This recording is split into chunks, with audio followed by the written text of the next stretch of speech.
মাত্র 2 পিস মুরগির মাংস দিয়ে যদি এত মজার একটা তরকারি রান্না করা যায় তাহলে কেমন হয় বলুন তো।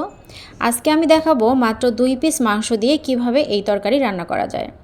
কড়াইতে তেল দিয়ে তেল গরম হয়ে আসলে দিব পেঁয়াজ কুচি, দারচিনি, তেজপাতা দিয়ে ভালোভাবে নেড়ে নেব। এরপর দিব জিরা বাটা, গরম মশলা বাটা, আদা এবং রসুন বাটা। এরপর ভালোভাবে নেড়ে তাতে দিব হলুদ গুঁড়ো, পরিমাণ মতো মরিচ গুঁড়ো, পরিমাণ মতো লবণ। এরপর সবগুলো উপাদান খুব ভালোভাবে মিক্স করে তাতে দেব সামান্য পানি। এই পানি দিয়ে মশলাটাকে বেশ সময় নিয়ে কষিয়ে নেব। মশলা কষানো হয়ে গেলে তাতে দিয়ে দিব আগে থেকে ছোট ছোট টুকরো করে কেটে রাখা 2 পিস মুরগির মাংস।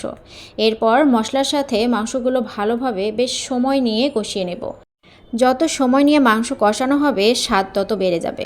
কষানো হয়ে আসলে তাতে দিয়ে দেব আগে থেকে ভেজে ধুয়ে রাখা মুগ ডাল। এরপর মাংস এবং মুগ ডাল আরও কিছুক্ষণ সময় নিয়ে কষিয়ে নেব। যখন পাতিলে লেগে আসবে তখন দিয়ে দিব সিদ্ধ হওয়ার জন্য পানি। এরপর একটু নেড়ে দিয়ে মিডিয়াম আঁচে রেখে দিব প্রায় 10 মিনিটের জন্য।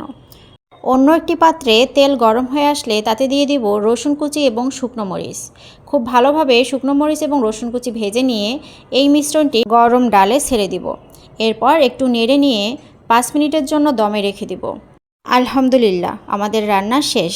একবার ট্রাই করেই দেখুন। ধন্যবাদ।